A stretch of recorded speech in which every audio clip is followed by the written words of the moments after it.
Hi hello welcome to my channel. ఈరోజు మనం puliyogare paste ఎలా చేయాలో చూద్దాం.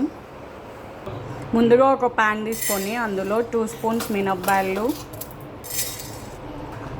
2.5 స్పూన్స్ మినప్పాలు, 2.5 స్పూన్స్ శనగపాలు వేసి బాగా రోస్ట్ చేసుకోవాలి.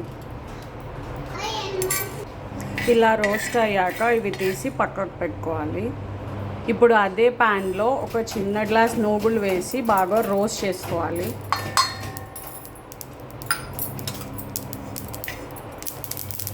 ఇప్పుడు స్టవ్ ఆఫ్ చేసుకుందాం.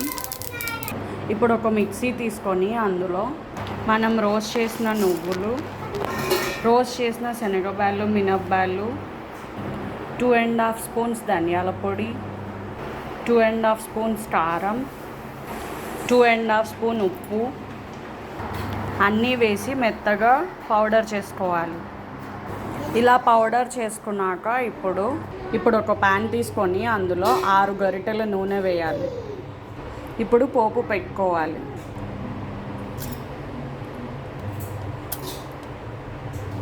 కొద్దిగా కరివేపాకు, 1 కప్ గుడ్డలు అన్నీ వేసి బాగా ఫ్రై చేయాలి.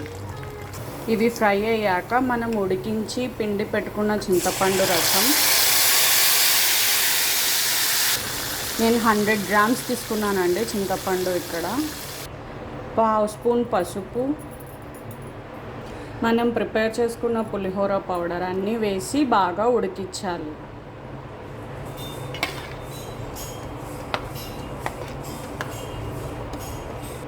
నూనె పైకి తేలేంత వరకు ఉడికించాలండి బాగా. ఇలా ఆయిల్ పైకి తేలాక ఇప్పుడు స్టవ్ ఆఫ్ చేసుకోవాలి. కొద్దిగా లూజ్ కన్సిస్టెన్సీ ఉన్నప్పుడే ఆఫ్ చేసుకోండి, ఎందుకంటే చల్లారాక ఇంకా గట్టిగా అవుతుంది. అంతే, tasty puliyogare paste ready. మీటి rice బట్టి పేస్ట్ వేసుకొని కలుపుకొని సర్వ్ చేసుకోండి. అంతే. Thank you for watching. Please subscribe to my channel.